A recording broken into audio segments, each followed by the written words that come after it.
Hey everybody, I'm Dr. John Douillard and welcome to LifeSpacom, where we prove the ancient medical wisdom of Ayurveda with modern science. And today I want to talk about Ayurveda. I want to talk about the science of Ayurveda, the art of Ayurveda. What is Ayurveda? Ayu means life, Veda means truth.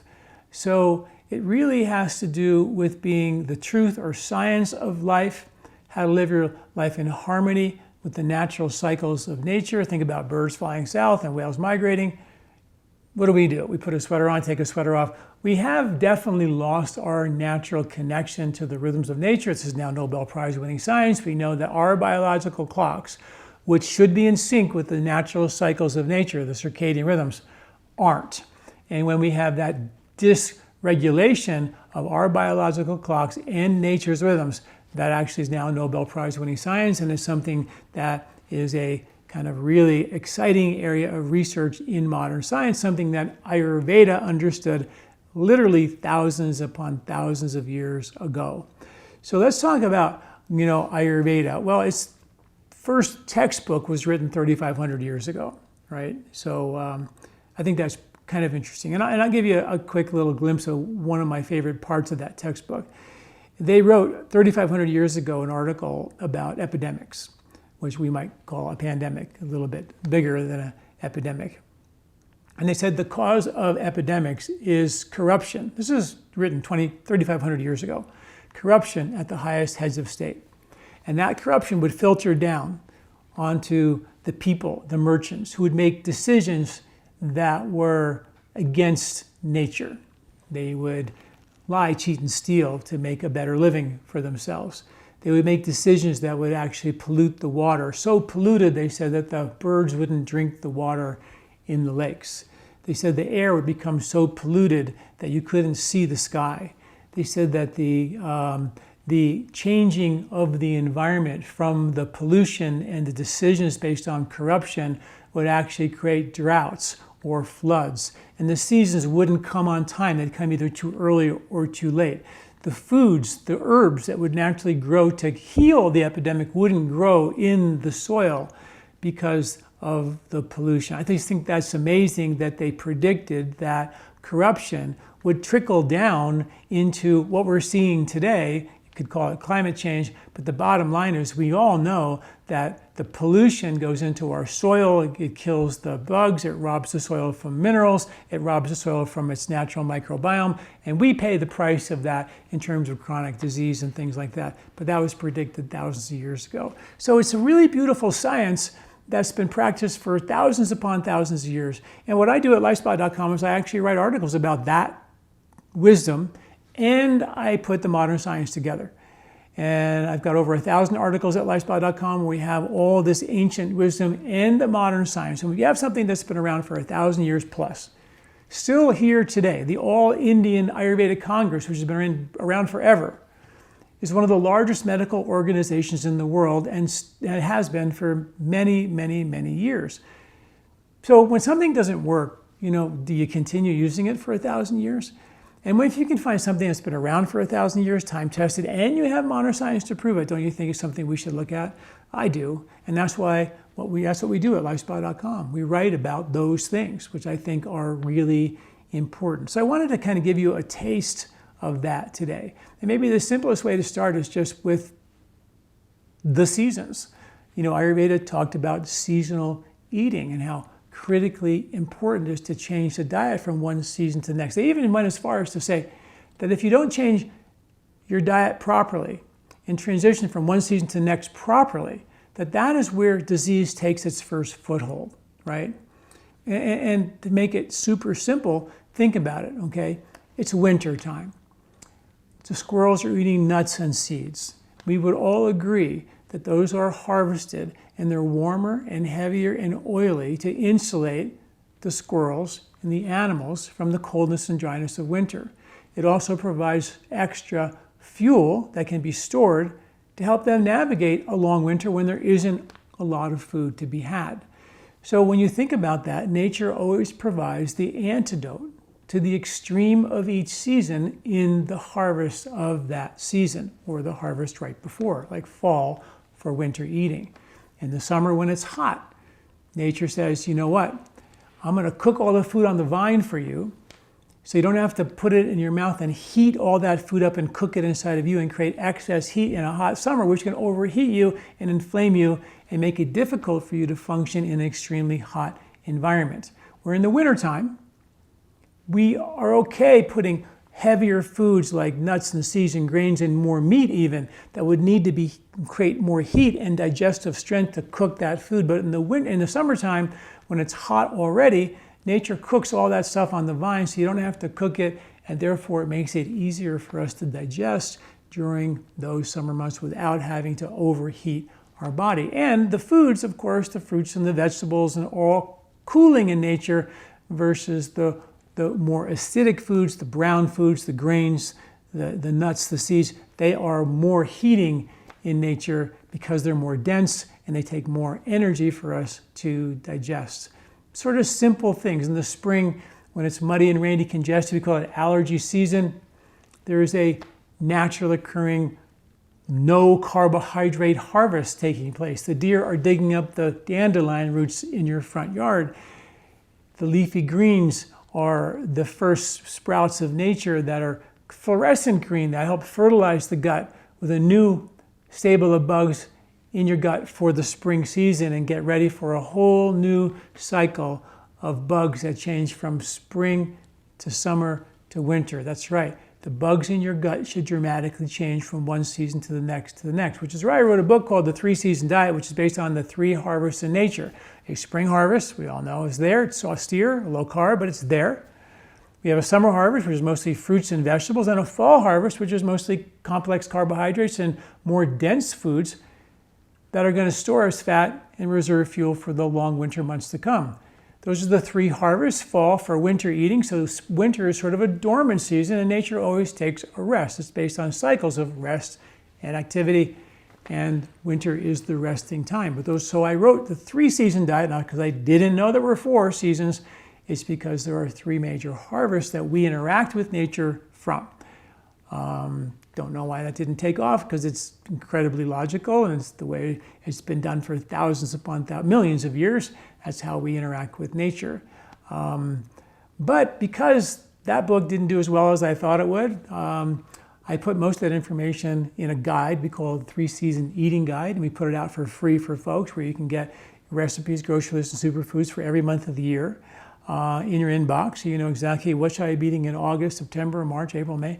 And you can get information about the herbs and the microbes that are changing. And I try to update that as best I can with the new research as it's coming out, which I think is really, really important. And why is eating in the season so important from the Ayurvedic perspective? Because we're going to inoculate our gut with a different stable of bugs from one season to the next. Studies from Stanford show that the bugs in the soil dramatically change from one season to the next. Stanford studies again show that the Hadza hunter-gatherer tribe still there today, their gut bugs change dramatically from one season to the next, because they're actually getting food that is tied to the rhythms and the cycles of nature. We get our food and our bugs, if we're lucky, from a grocery store. Even if we eat organic, which is great, but most of the time we're getting organic, vegetables or lettuce or arugula in these plastic containers that are coming off factory farms with, conveyor belts and all this kind of high-tech stuff that is not necessarily giving you the microbial diversity or the mineral needs that we need from those foods.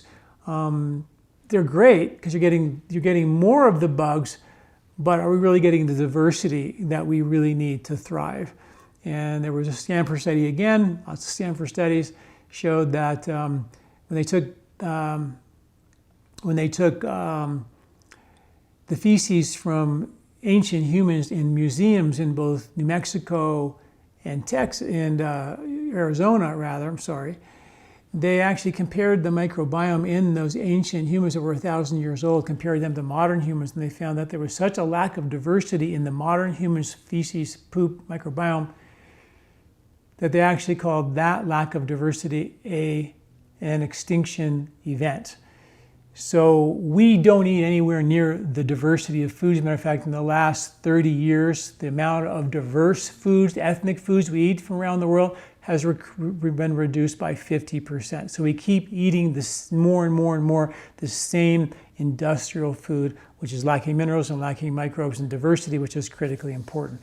And that's why when you take Ayurvedic herbs, for example, which are all organic, they have all the natural microbes on them, we test them for bugs when we get the herbs, and when we make a formula, we test them twice to make sure it's really clean and good. But there are natural bugs in those herbs, which provide an intelligence to the plant. You have the plant chemistry and you have its natural microbiome. They go together just like you and your bugs go together. And you took the bugs away, or you have lack of diversity in your gut, you start to suffer. And that's been now well documented. So when you take food or herbs, you want to get the whole plant, not an herbal extract, a synthetic drug that's doing it for you, which sometimes is needed. I get it for sure. But ideally, wouldn't you want to get foods and herbs that have the natural occurring microbiome, so you're inoculating your gut with the right food from the right season to give you the right benefit for that season, like to decongest you in the spring from allergies, to help you dissipate heat in the summer, boost immunity in the winter. That's what the science is beginning to tell us, that we are connected to these rhythms of nature, and we've done a bang-up job to not do that very, very well. Inside your gut, we now know that 95% of your serotonin and other neurotransmitters are produced inside your gut. Well, Ayurveda called the gut the seat of the nervous system. We now have books and research calling it the second brain. Well, was studied back in 1995 by Dr. Gerson, who found that serotonin was produced in the gut. And then after that, we found out that many other neurotransmitters are produced in the gut. But Ayurveda knew that thousands of years ago. And they healed the gut. They cared for the gut. They didn't go clobber it with antibiotics to kill everything. They actually created an environment. They created therapies to change the environment and support a healthy proliferation of the good bugs, so your good bugs can fight off the bad bugs and keep that homeostatic balance that keeps us healthy. And this is something that they knew for thousands of years, wrote about it thousands of years ago. We're now just beginning to understand, maybe not the greatest idea to go kill everything, because you end up with super bugs, and now we don't have the antibiotics to kill them anymore, and we end up we are having those problems. The antibiotics are not even 100 years old yet, and you wonder, are they going to make it to their 100th birthday? I think it's like 2029, I think, is when it will be 100 years old. And probably will make it, but boy, we're already having issues. Doctors are now not even wanting to prescribe antibiotics anymore because of the dependencies that we get and the creating of these more bacterial resistant or antibiotic resistant bacteria, which is sort of a critical piece of the puzzle. There's so much more about Ayurveda and the science. I mean, one of their superfoods is called ghee, which is clarified butter. And they figured out a way to take milk and then separate the fat and then boil off all the milk solids and create this superfood, which they called ghee. And then they cultured it along the way to make it even more of a superfood, purified even more. So it had literally the highest source of butyric acid on the planet. And butyric acid is the fatty acid that the gut bugs feed on, which supports your diverse microbiome and your gut immunity. And we even have numerous microbes in our gut that naturally occur there, one called Clostridium butyricum, whose job in life is to make butyric acid. So for gut health, just an example of what they did to support an environment for good bugs in your gut, were to somehow figure out a way to create this milk, which when you have the casein in it, may be a little hard to digest for some people, but if you boil all that away and then put this pure superfood, it was incredibly beneficial for your gut microbiome. The science just goes on and on and on. They understood that in the morning when the sun rises, that morning light was so critical. And now all the longevity experts and biohackers are talking about getting out there in the morning and being in the sun. That was Ayurveda concept number one. Be there for the sunrise. They have a thing called the sun salute. Everybody was there watching the sun. Now we know that infrared and red light, which is predominant in the morning hours, penetrates your tissues and activates energy production, mitochondrial energy. And that energy gives you the ability to heal and repair from physical labor, dig ditches, plow fields before it gets too hot. It also protects your skin from sun damage, which when that UV radiation kicks in the middle of the day, you've had that infrared and red light to give you preparation for that. And Ayurveda called those morning hours the kapha time, the time where the body should be doing physical activity, strength, stamina, endurance. We now know that exercise in the morning is most beneficial. And that infrared light is the reason for that kapha time, that strength and that resiliency and that endurance and that elasticity and resiliency and immunity and skin protection. It starts in the middle of the day, in the morning hours. The middle of the day is when the UV radiation, which is very heating for the body, which we run away from at all costs, and put sunscreen on for all costs. But did you know that the UVA radiation, which is the one that actually causes skin cancer, won the Nobel Prize in 1901 as a protection for skin diseases and concerns, boosting the body's response to certain autoimmune concerns? And that's why you look at the old pictures of hospitals, they have all the hospital bells rolled out on the porch, on the balconies, because the sun won the Nobel Prize in 1901. And they called that pitta, or fire. And if you eat hot foods in a hot season under the hot sun, you can overheat, which is just like in the summer. You eat cooling foods, which naturally occurs to keep you cool and keep you balanced in the summer. If you take your body and just stick it in the sun in the middle of the day without having the infrared light in the morning to prepare you for that, you're going to burn. And that is why we have more skin cancers today, because folks who are in the sun all day long, they don't have the skin cancer issues. They don't have the melanoma issues that people have when they do the afternoon sunbathing. They get a tan and look good, right? So it's just a beautiful science, and the research just doesn't stop. I started writing articles about ancient wisdom and modern science about 20 years ago. And I thought I'd write 2 or 3 or 4. I didn't, but I've been writing them continually since, because I get a feed every morning about the research that's been done every day. And I'm always looking for research that's sort of proving or backing up some ancient medical wisdom or concept. And that's what I write about at LifeSpa.com. So I invite you to come join us, become a part of our family. Go to LifeSpacom, sign up for my newsletter, get our 3-season diet eating guide, so you can start to live in sync with the natural cycles and get this time-tested wisdom. You know, the wisdom that you get in the research journals, I mean, coffee can be studied to be good. And there's plenty of studies saying coffee is really bad. Who do you believe, right? Soy is good, soy is bad. Dairy is good, dairy is bad. Who do you believe? And that's why, if you have something that comes from a time-tested platform of ancient wisdom that's been down forever and ever and ever, and you have science, I feel like at least it begins to help vet what and who we should believe. You know, I've written numerous articles on breathing. My first book on body, mind, sport compared nose breathing versus mouth breathing, nose breathing, pranayama techniques. Those are the original yogic practice. And there's so much science behind that I've written about as well. So I don't want to overwhelm you today, but I invite you to read this article on the science of Ayurveda. Read the science, get a glimpse of it. You know, join our family at LifeSpacom. Check out all the Ayurvedic articles I've written. They're all there for free in the videos. Type in your health topic and learn more about how the ancient wisdom and the medical science support you in your journey to optimal health. Thanks for listening. I'm Dr. John Douillard. Hi everybody, I just want to take a minute and tell you what we do here at LifeSpa.com. You know, I've been in practice now for 40 years, 38 of them have been practicing Ayurvedic medicine full-time. For the last 20 years, I've been writing articles and doing videos on the ancient medical wisdom of Ayurveda with the modern science. You know, if something's been around for 1,000 years, still practiced today, and you have modern science to prove it, boy, I really feel like that's something we should all be taking a look at. And that's what we do at LifeSpa.com, and all that information is for free. So just go to LifeSpa.com and search in your health topic, and you'll get the information, the article that you need, hopefully that will help you. While you're there, check out our Ayurvedic store. You can get there through LifeSpa.com or go to store.lifespa.com.